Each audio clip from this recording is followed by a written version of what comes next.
హల్లెలూయా, దేవునికి స్తోత్రం, హల్లెలూయా. దేవునికి స్తోత్రం. ఏంటి ఈరోజు స్పెషల్? ఏంటండి ఈరోజు స్పెషల్? ఈరోజు స్పెషల్ ఏంటి? So many are expecting Easter message. Easter వర్తమానాన్ని ఎవరన్నా ఎక్స్పెక్ట్ చేస్తున్నారా? రైట్. సో ఈస్టర్లో ఒక 2 ముఖ్యమైన మంచి మాటలు మీకు తెలియజేసి తర్వాత నేను వర్తమానంలోకి వెళ్తాను. దానికేనండి ఒకసారి నాతో పాటు వాక్యాన్ని తీస్తారా అందరూ? మత్తయి సువార్త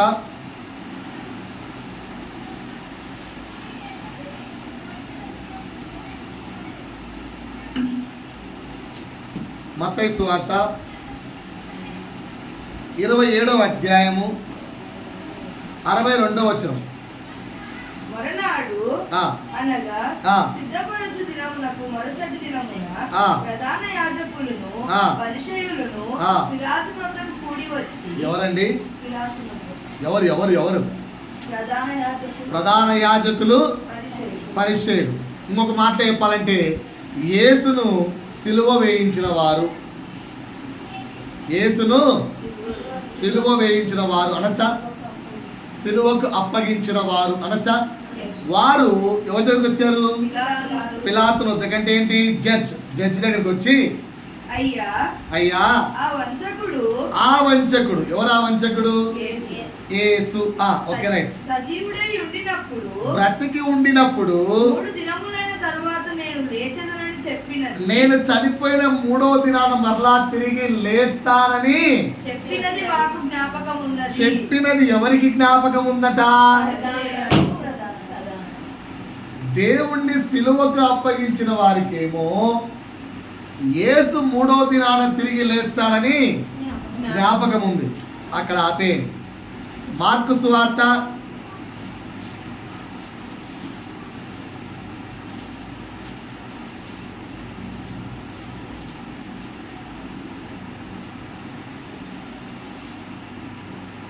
16వ తీసారండి. 16వ అధ్యాయము 1 నుంచి చదువుకుంటలేనమ్మా. విశ్రాంతి దినము గడిచిపోగానే. అప్పట్లో విశ్రాంతి దినం ఎప్పుడు? సాటర్డే. అప్పట్లో విశ్రాంతి దినం సాటర్డే. సో ఇప్పుడు ఎవరైనా విశ్రాంతి దినం సాటర్డే వస్తే బైబిల్లో ఈ వాక్యాన్ని చూపిస్తారే గుడ్డిగా మన మైండ్లో ఒక స్టాక్ అవుతుంది. అమ్మో, అంటే మనం చేసే ఆదివారం తప్ప కాదండి. యేసు మరణించి చనిపోయి తిరిగి లేచిన తర్వాత కాలాల యొక్క విషయాన్ని మార్చి ఆదివారమును విశ్రాంతిగా చేశారు.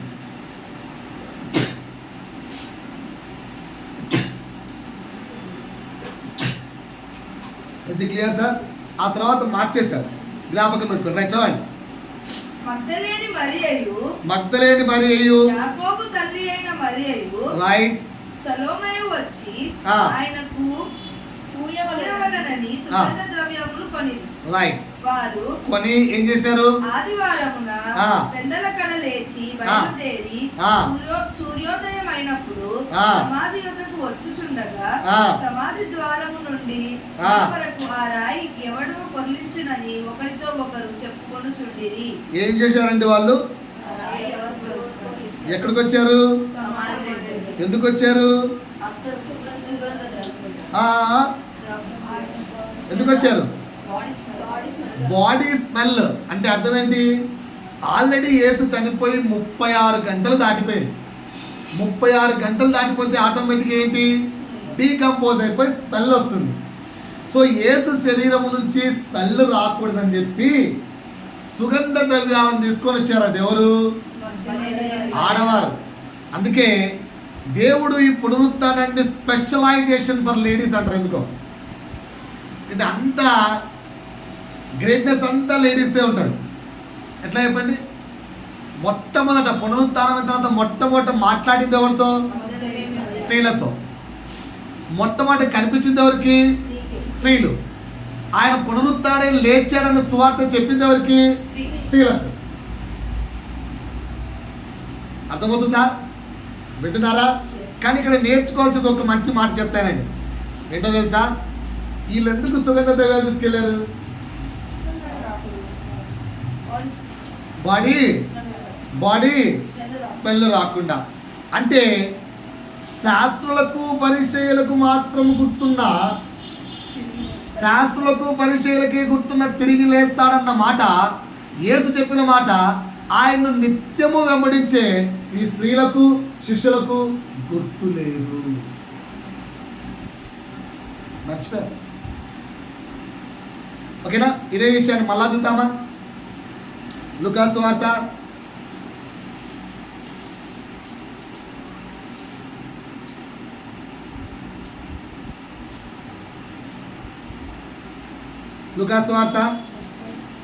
24వ అధ్యాయము 7 చదవండి ఒకసారి. ఆదివారమున తెల్లవారుచుండగా రైట్ ఆ స్త్రీలు తాము సిద్ధపరిచిన సుగంధ ద్రవ్యములను తీసుకొని సమాధి యొద్దకు వచ్చి సమాధి ముందర ఉండిన రాయి దొరలింపబడి చుండుట చూచి లోపలికి వెళ్ళింది కానీ ప్రభువైన యేసు దేహము వారికి కనబడలేదు. రైట్. ఇందును గూర్చి వారికి ఏమీ తోచకచుండగా ప్రకాశమైన వస్త్రములు ధరించిన ఇద్దరు వ్యక్తులు వారి యొద్ద నిలుచుండిరి. వారు భయపడి ముఖములను నేల మోపి మీరు సజీవుడైన వారిని ఏమని చెప్తున్నాడు? దేవుడు చెప్తాడు, సజీవుడైన యేసయ్యను మీరేలా మృతులలో వెతుకుతున్నారు? ఆయన ఇక్కడ లేడు. రైట్. ఆయన లేచి ఉన్నాడు. ఆయన ఇంకా గలిలయలో ఉండినప్పుడు కుమారుడు పాపిష్ఠులైన మనుషుల చేతికి అప్పగింపబడి. ఈ మాట ఎప్పుడు చెప్పాడు? చనిపోవడానికి ముందే చెప్పాడు. ఎవరితో?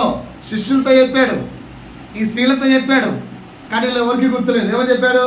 పాపుల మనుష్య కుమారుడు పాపిష్ఠులైన మనుషుల చేతికి అప్పగింపబడి సిలువ వేయబడి మూడవ దినమందు తిరిగి లేచి ఆయన మీతో చెప్పిన మాట జ్ఞాపకము చేసుకున్నాడని వారితో అనిది. అయ్యా మీతో చెప్పిన మాట జ్ఞాపకం చేసుకోండి నాయన అని చెప్పారు. వాళ్ళు ఏం చేశారు? అబ్బో అవును కరెక్టే రోయ్, అప్పట్లో ఏసి చెప్పాడు. అంటే నేను ఇక్కడ మీకు ఏం రివైజ్ చేస్తున్నానంటే, స్త్రీలు ధన్యులు కాదని చెప్పట్లేదు. ఎందుకు? యేసు యొక్క పునరుత్థానం మొదట చూసింది ఎవరు? స్త్రీలు. కానీ ఇక్కడ కూడా ఒక పాయింట్ గుర్తుపెట్టుకోండి, వీరు కూడా అవిశ్వాసం గలవారు. అవిశ్వాసముతోనే ఆ యొక్క సుగంధ ద్రవ్యాలు తీసుకుని వెళ్ళారు. కానీ పురుషుల కంటే స్త్రీలు ఎందుకు గొప్పయ్యారంటే ఈ విషయంలో, ఈవెన్ మీరు సుగంధ ద్రవ్యాలు తీసుకొని దేవుని సన్నిధి కన్నా వెళ్ళారు, ఆ మృతదేహం దగ్గరికి వెళ్ళారు, వాటి కొరకన్నా సిద్ధపాటన చేశారు. ఈ శిష్యులు అయితే ఏం చేస్తున్నారు? కూర్చొని ఏడుస్తున్నారు. అంతే, అయిపోయిందిరా, అంతా అయిపోయింది, ఇంక అయిపోయినాయి మంచి రోజులు, అంతే అయిపోయినాయి అని కూర్చున్నారు తప్పనిస్తే యేసు యొక్క సమాధి దగ్గరకు కూడా రాలేదు. శాస్త్రులకు పరిచయులకు గుర్తున్న అంశము శిష్యులకు గుర్తులేదు. ఎందుకు ఈ మాట ఈరోజు మీకు గుర్తు చేస్తున్నానంటే, గుడ్ ఫ్రైడే రోజు ఇంచుమించు 10 నుంచి 15 నిమిషాలు కన్నీరు కార్చి దేవుని సన్నిధిలో చాలా విజ్ఞాపన చేసుకున్నారు. అయ్యా మేము ఇలా బ్రతుకుతాం, అయ్యా మేము ఇలా ఉంటాం, మా పాపాన్ని కడుగు, మా శాపాన్ని కడుగు, మా యొక్క తప్పిదములు కడుగు, మా యొక్క ప్రతి అతిక్రమక్రియను తీసివేయి, మేము మారుతాం, మా చూపును మార్చుకుంటాం, మా నడవడికను మార్చుకుంటాం, మా ప్రవర్తన మార్చుకుంటాం, మా ఆలోచన మార్చుకుంటాం, మా యొక్క భక్తి విధానం మార్చుకుంటాం అని గుడ్ ఫ్రైడే రోజు ఏడ్చాం. కానీ ఈస్టర్కి వచ్చేసరికి మర్చిపోవడం ప్రారంభిస్తాం.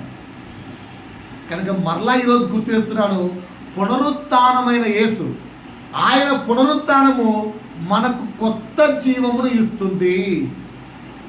ఆయన పునరుత్థానం మనకేమిచ్చింది? కొత్త జీవమునిచ్చింది, కొత్త జన్మనిచ్చింది. ఆయన పునరుత్థానము మనకు నూతన జన్మ అని టైటిల్ పెట్టుకొని మెసేజ్ తయారైతే అనుకున్నాను. క్రీస్తు పునరుత్థానము మనకేంటంట? నూతన జన్మ. సో మరి నూతనంగా జన్మించిన నీవు క్రీస్తులోనే, క్రీస్తుతోనే, క్రీస్తుకై, క్రీస్తు యొక్క ప్రతి మాట యందు ధ్యానము కలిగి నడవండి అని జ్ఞాపకం చేయాలని తీర్మానించుకున్నాను. సో గుర్తుపెట్టుకోండి, క్రీస్తు యొక్క పునరుత్థానం మనకేంటి? మనకు నూతన జన్మ. ఈ నూతన జన్మలో ఏం చేయాలి? ఈ నూతన జన్మలో ఏం చేయాలి? మరలా పాపం చేసి దాన్ని మరలా ఏంటి, మరలా దాన్ని పనికి మాలిన, పనికి రాని డ్రైనేజ్ సిస్టమ్ లాగా మారుద్దామా? అందరికీ ఉపయోగపడే సెలయేరు లాగా మారుద్దామా? నీటి బుగ్గలాగా మారుద్దామా? ఏం చేద్దాం? మాట్లాడండి సార్. నీటి బుగ్గలోంచి వచ్చే నీళ్లు స్వచ్ఛంగా ఉంటాయా? తాగడానికి ఉపయోగపడతాయా? 10 మందికి ఉపయోగపడతాయా? 10 మందికి ఉపయోగపడవా? సో ఇప్పుడు నువ్వు గడిచిన శుక్రవారము ప్రభు దగ్గర విజ్ఞాపన చేసుకొని ఆయన పరిశుద్ధ రక్తము చేత కడగబడ్డావు. ఈరోజు క్రీస్తు పునరుత్థానం ద్వారా నూతన జన్మను తీసుకున్నావు. ప్రభు యొక్క బల్లలో పాలు పంచుకుంటావు. కనుక ఈ రోజు నుంచి నువ్వు అప్పుడే ఉబ్బుకుచున్న నీటి పుట్టలాగా స్వచ్ఛంగా, పవిత్రంగా క్రీస్తు బోధిస్తున్న ప్రతి మాట విని ఆచరించి దినదినము పరిశుద్ధపరుచుకుంటూ జీవించే జీవితం. ఈ మాటను మీకు జ్ఞాపకం చేసి వాక్య ధ్యానంలోకి వెళ్దామని నా ఆలోచన. సో మరి గడిచిన రోజుల్లో ఏం ధ్యానిస్తూ వచ్చామంటే, ఏమి చూడాలని కన్నులు కోరుకోవాలంటే 20 అంశాలు చెప్పాను. ఈరోజు ఎగ్జామ్ అన్నాను. ఎవరైనా సిద్ధంగా ఉన్నారా? సిద్ధంగా ఉన్నారా? ఇది పరిస్థితి. సో నూతన జీవం. ఇక నుంచైనా ఏదైనా ఎగ్జామ్ అంటే సిద్ధపడి రండి. రైట్. 20 అంశాన్ని ఏం చెప్పానంటే, క్రీస్తును చూడటానికి ఆశ కలిగి ఉండాలని చెప్పాను. 25 ఏం చెప్పారు? యేసును చూడటానికి ఆశ కలిగి ఉండాలి. ఆ యేసు మనల్ని ఎలా జీవించమంటున్నాడు అనే అంశాలు ఒకసారి ధ్యానిద్దాం. మత్తయి సువార్త 5వ అధ్యాయము, కొండ మీద చేసిన పరిచర్య, కొండ మీద చేసిన ఉపదేశం, బోధ. అది క్రీస్తు చెప్పిన బోధ. తీసుకుందామా? మత్తయి సువార్త 5వ అధ్యాయము 3వ వచనం నుంచి చదువుకుంటూ వెళ్దాం.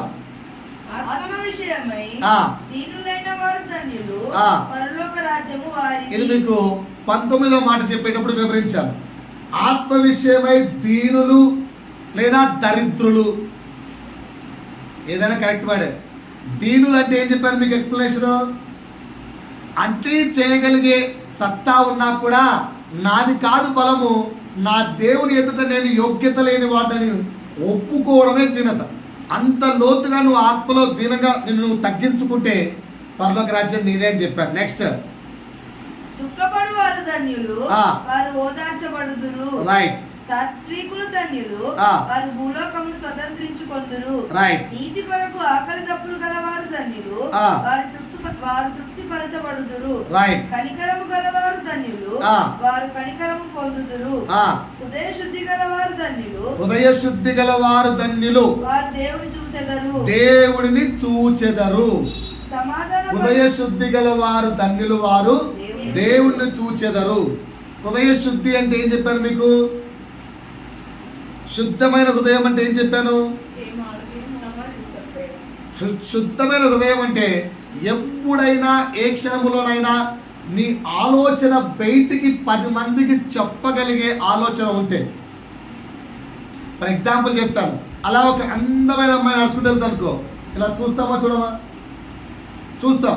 చూసిన వెంటనే ఒకవేళ నీ భార్య ఏం చూస్తున్నావే అని అడిగింది అనుకో, మనసులో నుంచి ఆ అమ్మాయి పోతుంటే చాలా అందంగా ఉంది, ఆ అమ్మాయిని చూస్తున్నాను అని చెప్పగలిగే కల్మషము లేని హృదయము మగవారికి అయితే ఉండాలి. అదే ఆడవారిని ఎగ్జాంపుల్ తీసుకున్నాం అనుకో, ఎవరైనా మంచి హ్యాండ్సమ్ వెళ్తున్నాడు, అలా పైనుంచి కిందాక స్కాన్ చేశారు, కానీ భర్త అడిగాడు ఏం చూస్తున్నావే అని, కానీ ఆయన చాలా అందంగా ఉన్నాడు అందుకే చూస్తున్నారు. చెప్పగలుగుతారు ఆడవాళ్ళు? ఎందుకు చెప్పలేరు? గొడవలు అయితే. అంటే అది పవిత్రత అపవిత్రత? భార్యాభర్తల మధ్యలో గొడవ తెచ్చి పెట్టిందంటే నువ్వు చూస్తున్న చూపు పవిత్రమైందా అపవిత్రమైందా? అపవిత్రమైంది. మరి అపవిత్రమైన వాటిని నీ కన్నులు చూడకూడదు కదా. అపవిత్రమైన వాటిని చూడకుండా నీ కన్నులు కాచుకోవాలి కదా. ఫర్ ఎగ్జాంపుల్ ఇప్పుడు స్టేటస్ చూస్తున్నాం. స్టేటస్ చూస్తున్నాం, ఇలా ఇలా ఇలా ఇలా చూస్తున్నాం, ఓకేనా. చాలా ఒక మంచి కప్పులు కనిపించారు, ఒక సెకండ్ ఆగిపోతాం. అందుకనే మిమ్మల్ని స్టేటస్ దొరుకుతుంటారు, ఓకేనా. అలా చూస్తున్నప్పుడు ఆగిపోతే నిజంగా వచ్చి భార్య కానీ భర్త కానీ అడిగితే, లేదా తల్లి కానీ పిల్లలు కానీ అడిగితే నిజము చెప్పుకోగలమా? అపవిత్రమైన వాటిని నీ కన్నులు చూడకుండా నువ్వు ఆపుకున్నావు అనుకో, నీ నోరు నిజం మాట్లాడగలుగుతుంది. కనుక హృదయ శుద్ధి అంటే నీ హృదయమందు ఏ కల్మషము లేకుండా ఏదైనా బయటికి సత్యంగా చెప్పగలిగితే అది హృదయ శుద్ధి. అలా నువ్వు జీవించావంటే ఆటోమేటిక్గా నువ్వు ప్రభువును చూడగలవు. ఇది యేసు ఇచ్చిన కొటేషన్. ఇందులో నుంచి అరసున్న అయినా అరపుల్లైనా తీసేయడానికి రైట్ లేదు. కనుక నిజంగా నువ్వు అంత శుద్ధిగా ఉంటే ఆటోమేటిక్గా నువ్వు దేవుని చూడగలవు. Right, next. సమాధానపరచువారు ధన్యులు, వారు దేవుని కుమారులు అనబడుదురు. రైట్. నీతి నిమిత్తము హింసింపబడువారు ధన్యులు, పరలోక రాజ్యం వారు. ఇక్కడ యేసు మనకు రెండు విషయాలు చెప్పాడు. మీరు లోకానికి ఇలా ఉండండి అని. ఏంటి ఆ రెండు? అందరికి తెలుసు కదా. ఈరోజు ఆ క్యారెక్టర్స్ అన్నీ మనలో ఉన్నాయో లేదో చెక్ చేసుకుందామా? యేసు మనల్ని అలా ఉండమన్నాడు, ఓకేనా. పునరుత్థానమై ఈరోజు కొత్తగా జన్మించావు కదా, కొత్తగా జన్మించిన నీలో ఈ క్యారెక్టర్స్ అన్నీ వస్తే చాలా ఉత్తమం. సో ఒకసారి చదువుకుందాం. 5:13. మీరు లోకమునకు ఏమై ఉన్నారు? ఈ మాట చెప్తున్నది ఎవరు? యేసు డైరెక్ట్ ఎవరికి చెప్తున్నాడు? మనకే చెప్తున్నాడు.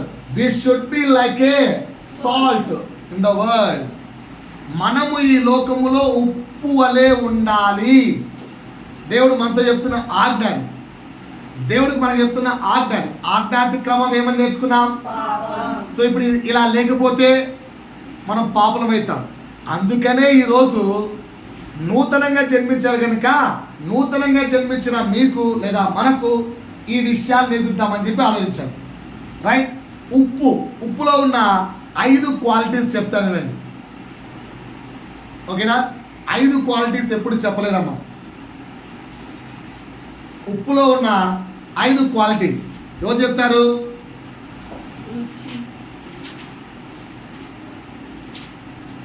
దేవుడు ఈ మాట ఎందుకు చెప్పాడో కూడా చెప్తారు. 5 క్వాలిటీస్ మనము ఆత్మీయంగా తీసుకొని నేర్చుకుంటున్నాం. ఇక్కడ ఈ మాట చెప్పడానికి, ఈ విషయం చెప్పడానికి కారణం కూడా నేర్చుకుందాం ఒక్కసారి. మొదటిది కొలస్సీలకు రాసిన పత్రిక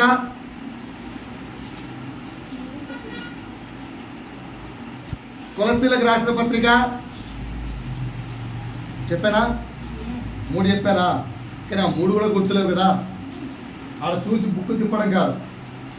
రైట్. కొలస్సీలకు రాసిన పత్రిక 4వ అధ్యాయము 6వ వచనం. ప్రతి మనుష్యునికి ఎలాగు ప్రత్యుత్తరం ఇయ్యవలెనో అది మీరు తెలుసుకొనుటకై ఎలా ఉండాలంటే మన మాట తీరు, మీ సంభాషణ అంటే మాట తీరు ఎలా ఉండాలట?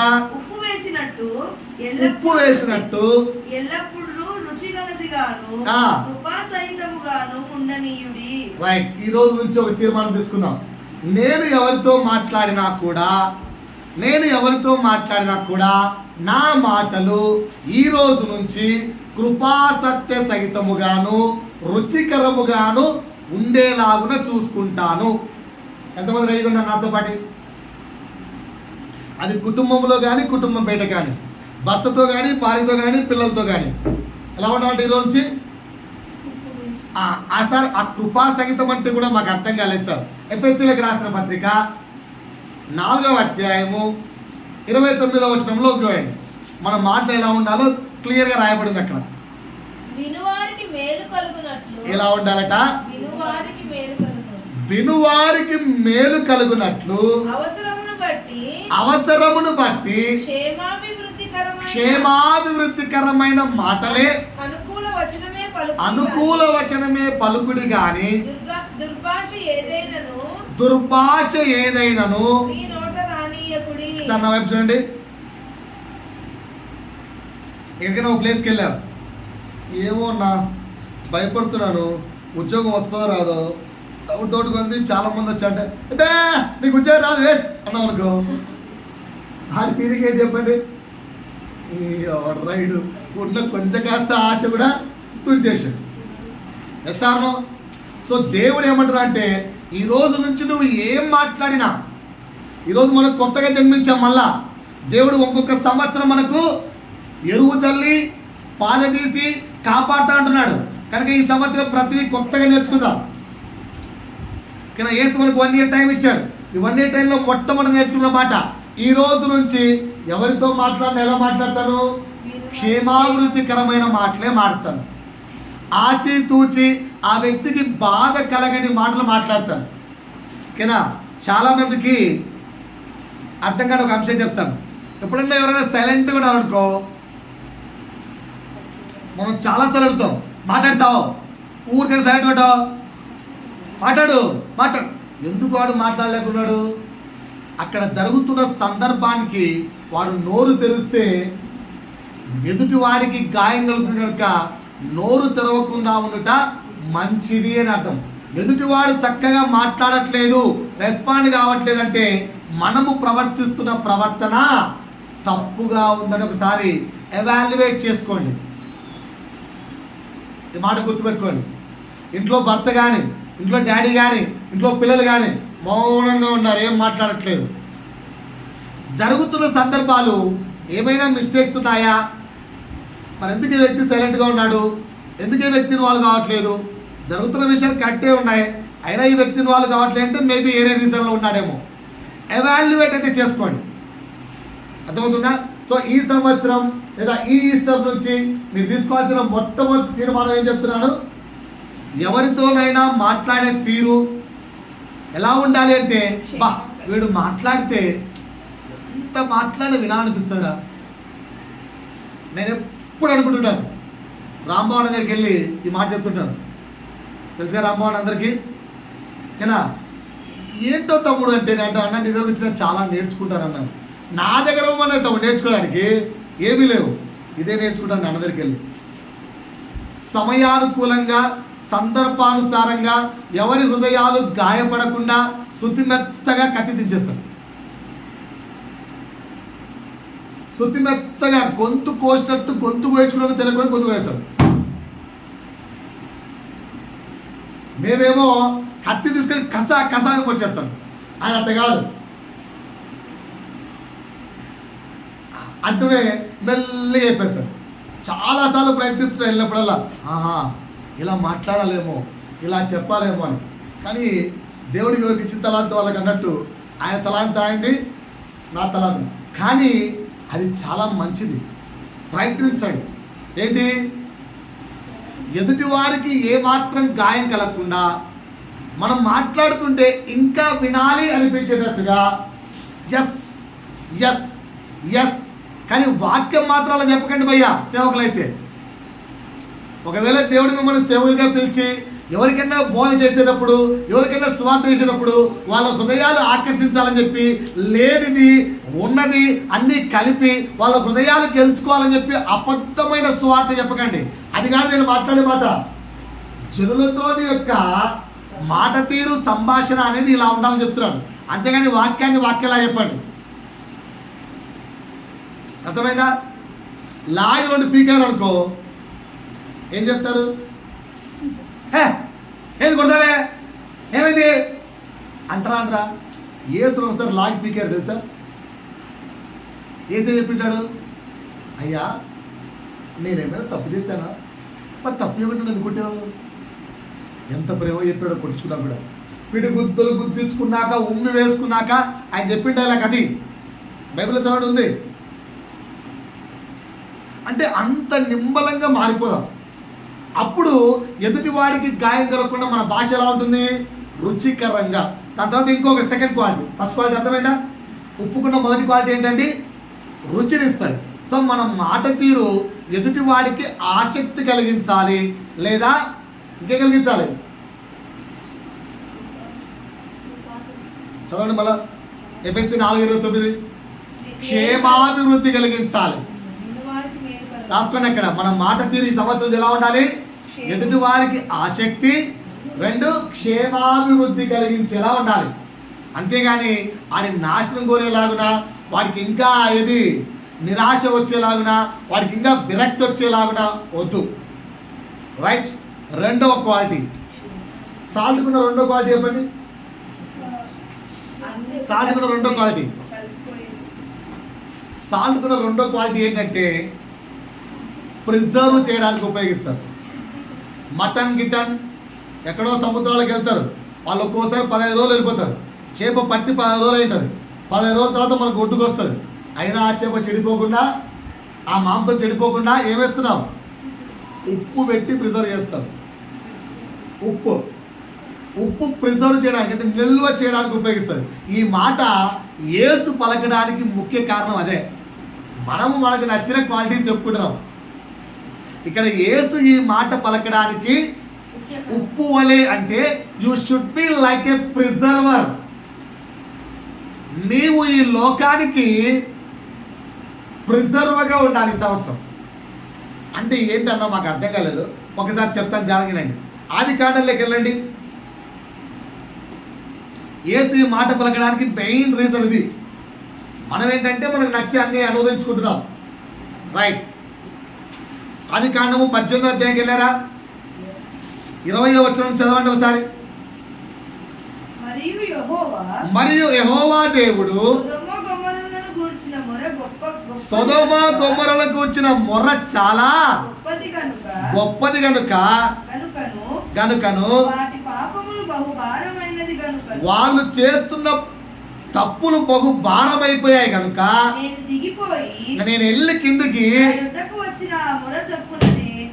ఒక్కసారి నా వైపు చూడండి అమ్మా, ఒకసారి నా వైపు చూడండి. ఏమంటున్నాడు ఇక్కడ? సొదొమ గొమొర్రా వాళ్ళు చేసే పాపాలు చాలా మితిమీరిపోయాయి, ఇక నా వల్ల కావట్లేదు, కిందికి వెళ్ళి అందరిని ఏం చేస్తా ఉన్నాడు? నాశనం చేస్తున్నాడు. చేశాడా చేయలేదా? బైబిల్లో చూస్తున్నాం కదా. సొదొమ గొమొర్రాను నాశనం చేశాడా లేదా?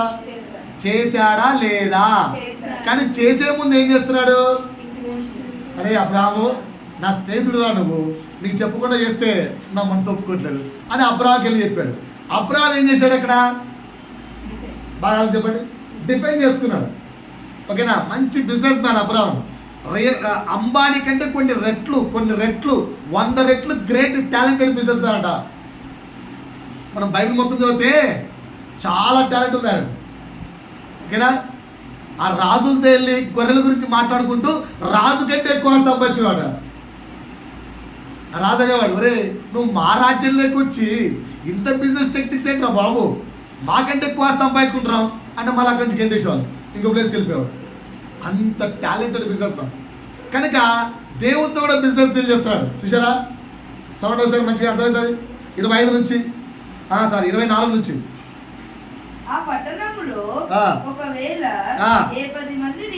ఎంతమంది అట అండి? ఎంతమంది అట?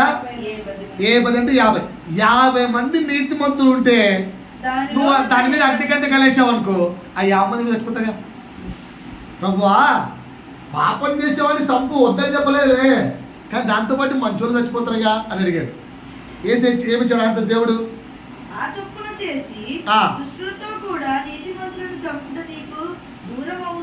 ఏమి ట్యాకిల్ ఆఫ్ టాకింగ్, అదే ఉప్పు అంటే. ఇప్పుడు నాలంటాడు అనుకో, దేవుడు వచ్చి నాకు చెప్పింటే ఏంటిది ప్రభు అర్థమవుతుందా? వాళ్ళతో పాటు చచ్చిపోరా?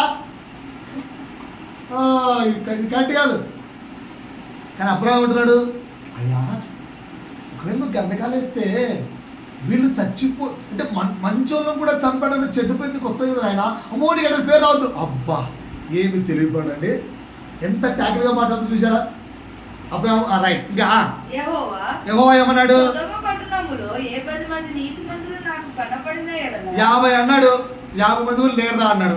సర్లే అయితే ఒక 30 మందిని వేసుకో అన్నాడు. 30 కూడా లేరురా అన్నాడు. సరే అయితే ఒక 20 మందిని వేసుకో అన్నాడు. 20 మంది కూడా లేరురా అన్నాడు. ఇంకా లాస్ట్ అండ్ ఫైనల్ అబ్బా ఒక 10 మందిని వేసుకో అన్నాడు. అంటే 10 మంది కూడా లేరురా అన్నాడు. సరే ఇక చిట్ట చివరి సరిగా నీ కొరకు అడుగుతున్నా, ఒకరిని వేసుకో అన్నాడు. ఒకడు కూడా లేరురా అన్నాడు. లోతులు పక్క తప్పించేసే వాళ్ళు. ఏం చేయాలో అర్థం కాకపోతే రైట్ డూ ఇట్ అన్నాడు. ఇక్కడ నా ప్రశ్న, ఇదంతా మాకు తెలుసు పాస్టర్ గారు. ఇక్కడ నా ప్రశ్న ఏంటంటే, ఇప్పుడు ప్రపంచంలో సొదొమ గొమొర్రా లాంటి వెధవలు లేరా? వాళ్ళలాంటి పాపాలు మన జీవితాల్లో లేవా? సొదొమ గొమొర్రా వాళ్ళు చేసిన పాపాలు లోకంలో ఇప్పుడు జరగట్లేదా? కొత్త నిబంధనలో పౌలు ఒక మాట అన్నాడు, ఒకడు తన తల్లిని ఉంచుకున్నాడన్న వదంతి గలదు, తల్లితోనే వ్యభిచారం చేస్తున్న వ్యక్తునడట. అంటే సొదొమ గొమొర్రా కంటే మించిన పాపలు కాదా వీళ్ళు? అత్తలతోనూ వదిలతోనూ మేము ఊర్లోకి వెళ్తే చాలా విషయాలు వింటుంటాం. ఆమెతో ఆడి మీరు వాళ్ళు వరుస గారు కదా అంటే ఎవడింటున్నాడు ఇప్పట్లో వరుసలు? అంటే ఇది సొదొమ గొమొర్రా లాంటి పాపాలు కాదా? ఏంటంటే మాట్లాడరు కాదా? ఫ్రెండ్స్ ఏమంటే డేటింగ్ చేసాము, నచ్చలేదు, ఇప్పుడు ఇంకోటి సిగ్గనిపించట్లే. ఇప్పుడు చూస్తున్న హీరోయిన్లు ఎంతమంది ఉన్నారు? ఈరోజు వీడి భార్య అయిపోయింది, రేపు ఇంకొకటి తర్వాత డైవర్స్, ఇంకోటి భార్య డైవర్స్, ఇంకోటి భార్య. What is this? అంటే ఇప్పుడు ఇది సొదొమ గొమొర్రా లాంటి ప్రపంచం కాదా? మరి సొదొమ గొమొర్రా లాంటి ప్రపంచం అయితే దేవుడికి కోపం రావట్లేదా? మరి కోపం వస్తే దిగి అగ్నిగంధకాలు కుమ్మరించట్లేదే? ఒరే నాయనా, మీరు మళ్ళా సొదొమ ఇంటున్నారు నా వైపు. ప్రపంచము సొదొమ గొమొర్రా లాగా మారిపోతే రోషము గల తండ్రి ఆయన ఆగలేడు, ఆయనకు రోషం ఎక్కువ. సో అగ్నిగంధాలు మొత్తం ప్రపంచం మీద అంటే భూమి మీద వేసేస్తాడు, భూమిని. అందుకే పేతురు అంటాడు, వేండ్రం వలె అగ్నిగంధకములు కుమ్మరించి భూమి మొత్తం. సో ఆయన అగ్నిగంధకాలు భూమి మీద మొత్తం వేస్తాడేమోరా నాయన. మీరైనా ఆయన కోపము రాకుండా పైన చెప్పిన ధన్యతలు ఉన్నాయి చూసావా, ఆ ధన్యతలు కలిగిన ఉప్పు లాంటి జీవితం మీరు జీవిస్తే మిమ్మల్నన్నా నాశనం చేయకూడదన్న ఒకే ఒక థాట్తో భూమి మొత్తం మీద అగ్నిగంధకాలు వేయడు. ఆ విధంగా మీరు భూమిని మొత్తం ప్రిజర్వ్ చేయగలరు. You can protect the total world. నువ్వు ఒక్కడివి మంచోడిగా జీవిస్తే భూమి మీద అందరినీ నువ్వు నిలువ ఉంచగలవు. అంత గొప్ప వర్డ్ అందులో. అందుకు దేవుడు అన్నాడు, మీరు ఉప్పులాగా జీవించండి. మీకోసమైన తండ్రి దేవుడి భూమిని నాశనం చేయడు. అంత పవిత్రంగా ఉండండి, అంత పరిశుద్ధంగా జీవించండి. మరలా దేవుడు భూమిని నాశనం చేయాలన్న ఆలోచన పుట్టకుండా అంత పవిత్రంగా నిల్వ ఉండండి, శుద్ధంగా ఉండండి. సో ఈసారి ఈ ఈస్టర్కి మీకు నేర్పిస్తున్న రెండో మాట ఏంటి? మొదటి మాట ఏం నేర్పించాను? మాట ఎదుటివాడికి ఆసక్తిని క్షేమాన్ని కలిగేటట్టుగా మాట్లాడండి. రెండోది ఏం నేర్పిస్తున్నాను? ఆత్మీయత యందు నిల్వగలిగిన వారిగా ఉండండి. ఆత్మీయత యందు స్టోరేజ్ కంప్లీట్ నిల్వగలిగిన వారిగా ఉండండి. రెండోది నేర్పించాను. మూడోది నేర్పిస్తున్నాను. సాల్ట్కున్న మూడో గుణం బాగా నేర్చుకోండి. సాల్ట్కున్న మూడో గుణం వింటున్నాను నా వైపు అందరూ. సాల్ట్కున్న మూడో గుణం ఈరోజు నేర్చుకుందాం. సాల్ట్ తీసుకెళ్ళి వాటర్లో వేయండి, ఏమవుతుంది? కరిగిపోతుంది. అదే సాల్ట్ను పెనం మీద వేయండి, వేసి మంట పెట్టండి, ఏమిగా చెక్ చేస్తాం. ఎంతసేపు ఫ్రై చేసినా హీట్ అవుతుంది అంతే, బ్రేక్ కాదు, పగలదు. సాల్ట్ బ్రేక్ కావాలంటే, సాల్ట్ లిక్విడ్గా మారిపోవాలంటే, సాలిడ్ షేప్లో ఉన్న సాల్ట్ కరిగిపోవాలి అంటే you have to give more than 850 degrees temperature. అందుకే నువ్వు పెనం మీద వేస్తే ఎంతసేపు వేపినా కూడా ఏగుతూ ఉంటుంది అంతే. So సాల్ట్కున్న character. సో దేవుడు ఏమంటున్నా అంటే, వెన్ వాటర్ అంటే నిన్ను ఎవరైనా ప్రేమిస్తే ఆ ప్రేమకు లేదా ఆ వ్యక్తికి క్షమించడానికి సిద్ధంగా ఉండు. బట్ ఎవరైనా నిన్ను ప్రేరేపిస్తే లొంగిపోకుండా ఉండు. వాటర్ ప్రేమకు చేయడం, ఫైర్ ప్రేరేపణకు చేయడం. వాటర్ దేనికి చేయడం అండి? ప్రేమ. ఇంకా ఎవరైనా క్షమాపణ అడిగారు, ప్రేమించారనుకో, క్షమించేసే. ఎవరైనా నిన్ను రెచ్చగొట్టారనుకో, చెడిపోరా అని చెప్పి ఎంత టెంప్టేషన్స్ నీ ముందుకు వచ్చినా కూడా డోంట్ టెంప్ట్. ఉప్పు వలె స్ట్రాంగ్గా ఉండు, కరిగిపోకు. నా ముందుకు మందు బాటిల్ వచ్చిందా ఇప్పుడు తాగిస్తాను అంతే. అలా ఉండకండి. నాకు వస్తేనే ఉప్పు లాంటివని నేను కరగను. దాన్ని నువ్వు ఫారెన్ తెచ్చిపెట్టు, కరగను. నువ్వు ఇంకా ఏదైనా తెచ్చిపెట్టు, కరగను. ఒకసారి ఒక దైవ సేవకుడికి ఎగ్జాంపుల్ చెప్పానేమో, కానీ గుర్తుందా మీకు? ఒక దైవ సేవకుడికి ఇంత కాదురా అని చెప్పి ఒక స్త్రీని, చాలా అందమైన స్త్రీని ఇక్కడ ఆయన రూమ్కి పంపించారట. ఏంటమ్మా ఇలా వచ్చారని అడిగారట. ఈ వ్యక్తి ఏదో పాపం బాధలో ఉందేమో, బాధ చెప్పుకోవడానికి వచ్చిందేమో అనుకుంటున్నాడు. కానీ ఆమె కూర్చొని మెల్లిగా డ్రెస్ తిప్పేస్తుంది. అంతే పితా అన్నాడు, ఇప్పుడు ఏం చేయాలమ్మా అన్నాడు. ఈ రాత్రికి నేను నీకోసమే చెప్పిందంట. సారీ అమ్మా, నాకు నా భార్య ఉంది, అవసరం లేదు, వెళ్ళిపోయింది. అదేంటి టెంప్టేషన్స్ లేవా అంటే, చాలా టెంప్టేషన్స్ ఉన్నాయి. అది తీర్చుకోవడానికి నాకు నా భార్య ఉంది. You don't want. నేను నా ప్రభు దగ్గర ఉప్పు వలె నిబ్బరంగా ఉన్నాను. How much if it tempt I will not follow. ఉప్పుకున్న క్యారెక్టర్ అది. పిల్లలారా, మొబైల్ ఫోన్ చేతికి వచ్చింది, ఏది జీప్ యాడ్ ఉంది కదా, మింటో ఫ్రెష్ యాడ్ అండి. మింటో ఫ్రెష్ కనిపిస్తానే ఏమొస్తుందట, యాడ్ అంటారు. అట్ట ఫోన్ కనిపిస్తానే, వాట్సాప్ కనిపిస్తానే, ఇంకోటి కనిపిస్తానే, ఫేస్బుక్ కనిపిస్తానే, ఇన్స్టాగ్రామ్ కనిపిస్తా, టకా టికా షాట్. టెంప్ట్ కావడం ఈ సంవత్సరం నుంచి బంద్ చేయండి. అర్థమైందా? ఎదుటివాడి ప్రేమకు కరిగిపోండి, కానీ ఎదుటివాడి ప్రేరేపణకు కరిగిపోకుండా సాల్ట్ వల్ల నిగ్రహంగా స్ట్రాంగ్గా ఉండడం నేర్చుకుందాం. ఇది మూడవ మాట. Be strong in spiritual. Be strong in spiritual like a salt. 4వ గుణం నేర్పిస్తున్నాను. ఈ గుణం అర్థమైందంటే 4వ గుణంలోకి వెళ్తాను. సో ఇక్కడ ఎక్కడెక్కడ పడిపోతారు అది మీకు తెలుసు. దేని విషయంలో పడిపోతారో, దేని విషయంలో పడిపోరో అది మీరు ఆలోచించుకోండి. 4వ విషయం, వింటర్ సీజన్ తెలుసా అండి మీకు? వింటర్ చలికాలం కదా. కొన్ని కోల్డ్ దేశాలు ఉన్నాయి. ఆ దేశాల్లో ఏంటి, రాత్రి అయ్యేసరికి మొత్తం మంచు ఐస్ లాగా మారిపోతుంది. ఎస్ఆర్నో? ఇప్పుడు కారును ఐస్ మీద నడిపించగలమా? తోలగలమా?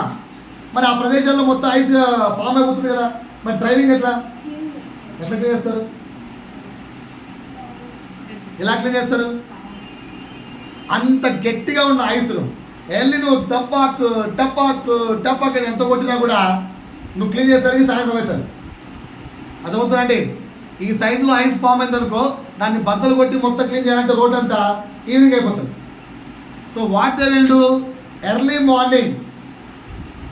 మార్నింగ్ ఫామ్ అవడానికి ముందే అంత గట్టిగా ఉన్న రాత్రి సైతం బద్దలు చేయడానికి సాల్ట్ చల్లుతారు. They will sprinkle the salt చల్లితే ఆ సాల్ట్ వేస్తే తెలుసా, ఆ ఐస్ యొక్క టైట్నెస్ తగ్గించేస్తారు, బ్రేక్ అయిపోతుంది. పాయింట్ అర్థమైందా మీకు? సో నేను ఈ సమస్య చెప్తున్నా అంటే, మీ లోపల అపవాది కరుడు కట్టిన గట్టి రాయి వల్ల కొన్ని విషయాలు పెట్టేసింది. అలాంటివి ఏమున్నాయి చెక్ చేసుకోండి. వాటి నుంచి నేను బయట పడలేకుండా అనుకుంటున్నావా? వాటి నుంచి నేను బయటికి రాలేకపోతున్నావా? బద్దలు కొట్టే ఈ సంవత్సరం. ఓకేనా సార్? ఐస్ క్యూబ్ను బద్దలు కొట్టినట్టుగా మీలో ఉన్న ప్రతి పాపపు రాయిని కూడా బద్దలు కొట్టుకోండి. ఇది 4వ మాట. 4th వర్డ్ అర్థమైందంటే ముందుకెళ్దాం. 5వ గుణం, సాల్ట్కున్న 5వ గుణం. ఓకేనా? ఒకసారి నా వైపు చూడండి అందరూ. ఇంట్లో బేకింగ్ సోడా వాడతారు కదా, వంట సోడా. దేని నుంచి వచ్చింది? సాల్ట్ నుంచి తయారు చేసేదాన్ని. ఓకేనా? సాల్ట్ నుంచి తయారు చేశారు. సోడా యాష్ అంటాం, దాన్ని దేని నుంచి తయారు చేశారు? సాల్ట్ నుంచి. వాషింగ్ సోడా అంటాం, సాల్ట్ నుంచి. బేకింగ్ సోడా అంటాం, సాల్ట్ నుంచి. బ్లీచింగ్ పౌడర్ అంటాం, సాల్ట్ నుంచి. టెంతలో పెట్టేవన్నీ. ప్లాస్టర్ ఆఫ్ ప్యారిస్, సాల్ట్ నుంచి. అంటే చాలా కెమికల్స్ మన సాల్ట్ నుంచే తయారు చేస్తారు. For so many chemicals salt is a what sir? Raw material. క్రైస్తవుడా, నువ్వు ఉప్పు వలె ఉండాలి అంటే, ఉప్పు వలె ఉండడం అంటే చాలా విషయాలకు, చాలా మందికి. ఒక్కసారి అందరూ నా వైపు చూడండి. అమ్మా నాన్న నాకు లేరు. ఇప్పుడు నాలాంటి వాళ్ళు చనిపోయారు అనుకో, అంటే నాకు కూడా అమ్మా నాన్న లేకుండా పుట్టలే కదా. అమ్మా నాన్న లేకుండా పుట్టింది ఎవరు ఉన్నారా భూమి మీద? ఆదమ్మ ఒక్కడే. అర్థమైందా? సో భూమి మీద ప్రతి ఒక్కరికి అమ్మా నాన్న ఉన్నారు. రైట్. యూట్యూబ్లో ఒక వ్యక్తి అనిపిస్తాడు, ఆయన పేరు నాకు ప్రశ్న గుర్తు రావట్లేదు. ఎప్పుడు చూడు క్రిస్టియన్ తింటా అంటాడు. అబ్బా జాతి లేనాడు, అబ్బా నాన్న లేనోళ్ళు అని. వాళ్ళ అబ్బలే కాలం, నాన్నలే కాలం అని. ఓకే, మన అబ్బలు మన నాన్నలు హిందువులే కావచ్చులే, మనమైతే కన్వర్ట్ అయిపోయాం కదా. మన ముత్తాతలు హిందువులో ఒకటి అయింది అది ఇండియాలో. మనమైతే క్రీస్తు తెలుసుకున్నాం, ఎదిగా వచ్చాం. రైట్, పక్కన పెడదాం. సార్ నవ్వేం చూడండి. అందరికీ పేరెంట్స్ ఉన్నారా? సో ఫ్యామిలీ అనండి ఒకసారి. ఉందా లేదా? ఆ ఫ్యామిలీలో ఎవరు వస్తారు? మమ్మీ డాడీ పిల్లలు ఉన్నారు కదా అందరికీ. సెకండ్, బంధువులు అనండి. రిలేటివ్స్ ఉన్నారా లేదా? ఒక ఇద్దరైనా కానీ, ఇద్దరన్నా, చాలా మంది పక్క మినిమం అంటే ఉన్నారు కదా. రైట్. మూడోది చెప్పండి ఒకసారి. ఫ్రెండ్స్ ఉన్నారా లేదా? ఉన్నారా లేరా? ఉన్నారు కదా. 4, ఇరుగు పొరుగు వారు ఉన్నారా లేరా? పక్కింటి వాళ్ళు ఎవరు లేరా? ప్రపంచం మొత్తం మీద ఒక్క ఇల్లు ఉందా? పక్కింటి ఉన్నారా? 5 నా తోటి సహోదరులు పనిచేసే కాడనో గిని చేసే కాడనో ఎక్కడో సట ఉన్నారా లేదా? అందరూ కలిసి ఒక 5 మంది ఉంటారా? అందరూ కలిసి ఫ్యామిలీ, రిలేటివ్స్, ఫ్రెండ్స్ అండ్ ఇరుగు పొరుగు అండ్ నీతోటి పనిచేసే కొలీగ్స్ అందరూ కలిసి ఒక 5 మంది ఉంటారా? 5 మంది అండి సార్. ఒక 5-6 వేలు వేసుకోవచ్చు. వేసుకోకూడదా? 5-6 వేలు వేసుకోవచ్చు. ఒక మనిషి మీద ఇంచుమించు 4,000 మందికి సువార్త చెప్పడానికి లెక్కడుతాడు దేవుడు. పైకి వెళ్ళిన తర్వాత కిందికి వెళ్ళేవారా? పుట్టావా అంటాడు. ఎస్. ఎప్పుడు చచ్చిపోయావు డేట్ అని చెక్ చేసి, నీతో పాటు ఇంతమంది కలిచారా నువ్వు బతికిన ఈ 70 సంవత్సరాల్లో దగ్గర 5,000 మంది కల్పించారు నీతో, వీళ్ళల్లో ఎంతమందికి సువార్త చెప్పారు అడతాడు. అదేంటి ప్రభు నాకు చెప్పలేదు నువ్వు రూల్ అంటే? సంబంధమే లేదు. అందులో ఒక్కడైనా మారి ఉంటేనే పరలోక రాజ్యంలో ప్లేస్. సో ఇప్పుడు ఆలోచించండి, ఇంతమంది నీకుంటే వీళ్ళందరికీ రా మెటీరియల్ నువ్వు. ఇంతమంది క్రైస్తవత్వంలోకి నడిపించబడ్డానికి, నిజమైన క్రీస్తుని తెలుసుకోవడానికి, క్రీస్తు యొక్క మాటలు తెలుసుకోవడానికి, ఆ మాటలు, ఆ సువార్త అవన్నీ కూడా వాళ్ళు క్రీస్తులోకి రావడానికి. ఇప్పుడు ఏం చెప్పాను? ఒక బేకింగ్ సోడా, ఒక వాషింగ్ సోడా, ఒక బ్లీచింగ్ పౌడర్, ఒక ప్లాస్టర్ ఆఫ్ ప్యారిస్, అలా సో మెనీ కెమికల్స్ రావడానికి రా మెటీరియల్ ఎవరు? ఉప్పు. ఆ విధంగా వీళ్ళందరూ క్రైస్తవులుగా మారడానికి నువ్వు రా మెటీరియల్ కావాలి. నీ జీవితాన్ని చూసి, నీవు జీవిస్తున్న జీవితాన్ని చూసి, నీ వాక్యపు జ్ఞానాన్ని చూసి, వాక్యములో నీకున్న అనుభవాన్ని చూసి, వాక్యానుసారంగా నువ్వు జీవిస్తున్న జీవితాన్ని చూసి, క్రీస్తును వెంబడిస్తున్న ఆ యొక్క వెంబడింపు నడవడికను చూసి, నీవు క్రీస్తుకు ప్రార్థన చేస్తున్న ఆ ప్రార్థనా జీవితాన్ని చూసి, నువ్వు ప్రతి సమయంలో కూడా, క్లిష్ట పరిస్థితుల్లో కూడా క్రీస్తు చెప్పినట్టుగా నిలబడుతున్న ఆ యొక్క పోరాట ప్రతిమను చూసి, వీళ్ళల్లో నుంచి ఎవరైనా క్రీస్తులోనికి రావాలి. ఆ విధంగా ఉప్పు ఎలాగైతే రా మెటీరియల్గా ఉందో, నీవు కూడా ఎలా ఉండాలండి? Raw material for this all 5 groups. ఈ 5 గ్రూపులకు నువ్వు క్రీస్తును పుట్టించే ఒక సాధకమై ఉండాలి. ఉన్నావా? ఈ సంవత్సరం ఇది ట్రై చేద్దాం. అందుకనే మీకు గుడ్ ఫ్రైడే ఎండింగ్లో కన్క్లూజన్ ఏమి ఇచ్చాను, హోంవర్క్ ఏమి ఇచ్చాను?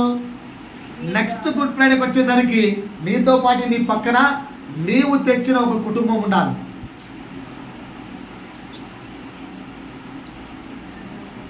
ఓకేనా? నీతో పాటు నేను ఎదురు చూస్తున్నాను, ప్రే చేస్తున్నాను. మా అక్షయ 2 ఫ్రెండ్స్ వస్తారని చెప్పింది. చెప్పి 2 నెలలు అయింది, 2 నెలలు అవుతుంది. ఆ తర్వాత ఫాలోఅప్ చేయలేదు. క్రీస్తు పనికి అదే ఈరోజు ఒక హోటల్లో లేదా సినిమా హాల్లో లేదా ఎక్కడన్నా ప్రోగ్రామ్ ఉంది అంటే ఆ ఇద్దరు మాకు పని తప్ప అంటే వదిలేస్తారా? వచ్చే వరకు అట్ట చేసుకో ఇట్ట చేసుకో అట్ట చేసుకో దాన్ని ఇట్ట చేసి అని లాస్ట్గా లాక్కచ్చే వరకు వదిలేస్తామా?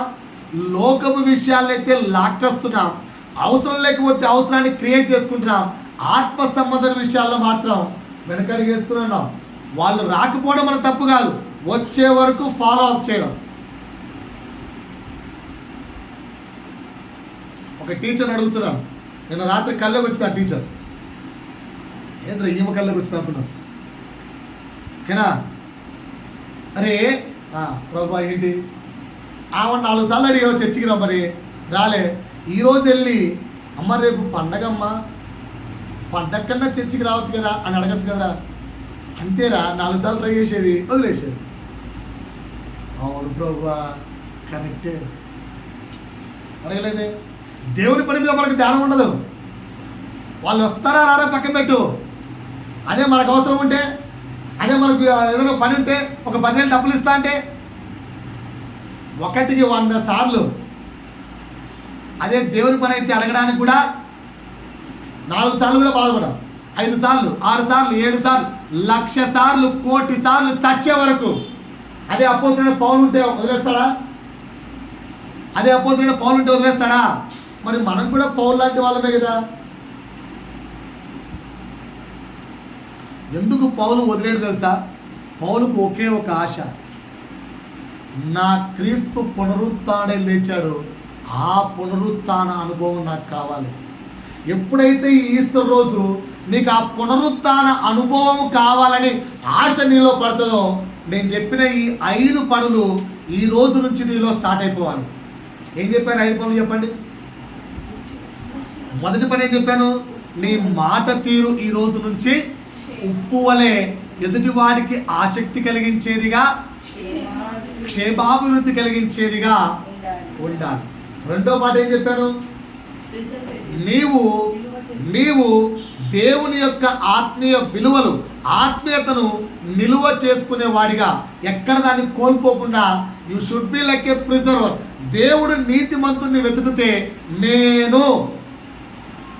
నా దేవుడు నీతిమంతులు వెతకడం మొదలుపెడితే అందులో నేనున్నాను అనే నీతిమంతుడిగా నువ్వు మారాలి. మూడోది ఏం చెప్పాను? ప్రేమకు కరగండి, వీలైతే 2 దెబ్బలు తినండి. వాడు ప్రేమిస్తానంటే ఇంకా ఏదైనా 2 పడితే పడండి. కానీ ఎవరైనా నిన్ను లోకంలో మోటివేట్ చేస్తే, ప్రేరేపిస్తే మాత్రం ఉప్పు వలె స్ట్రాంగ్గా ఉండండి, పడిపోకుండా. ఈరోజు నేను ఫోన్ టెంప్ట్ చేస్తుంది, ఈరోజు వ్యక్తులు టెంప్ట్ చేస్తారు, ఈరోజు ఇంకో టెంప్ట్ చేస్తారు, ఈరోజు సినిమాలు టెంప్ట్ చేస్తాయి, ఈరోజు షార్ట్ టెంప్ట్ చేస్తాయి. పడకు, ఆగిపో. ఈ రోజు నుంచి తీర్మానం చేసుకో. గడిచిన గతం కాదు, ఈ 1 సంవత్సరం దేవుడు నీకు అవకాశం ఇస్తున్నాడు అన్నాను, జాగ్రత్త. 4వది ఏం చెప్పానండి? బండలాంటి హృదయాన్ని బద్దలు కొట్టి మాంసపు గుండెగా మీ హృదయాన్ని సంవత్సరం మార్చుకోండి. అప్పుడు నీలో ఫలములు వస్తాయి. అప్పుడు నీలో ఏ ఫలాలు? ఆత్మీయ ఫలాలు, వెలుగు ఫలాలు, నీతి ఫలాలు, ప్రేమ ఫలాలు. ఆత్మీయ ఫలాలు, వెలుగు ఫలాలు, నీతి ఫలాలు, ప్రేమ ఫలాలు. ఈ 4 నీళ్ళు రావాలంటే ఏం చేయాలి? ఫస్ట్ ఈ గుండె బద్దలయ్యి మాంసం గుండెగా మారాలి. 5వది ఏం చెప్పాను? You should be a raw material. So నీ చుట్టూ ఉన్న వారందరికీ కూడా క్రీస్తును వారి జీవితాల్లో పుట్టించడానికి నువ్వు సాధకంగా మారాలి. 5 విషయాలు అర్థమయ్యా? Happy Easter to all. వచ్చే సంవత్సరం కలుద్దాం. God bless you to all.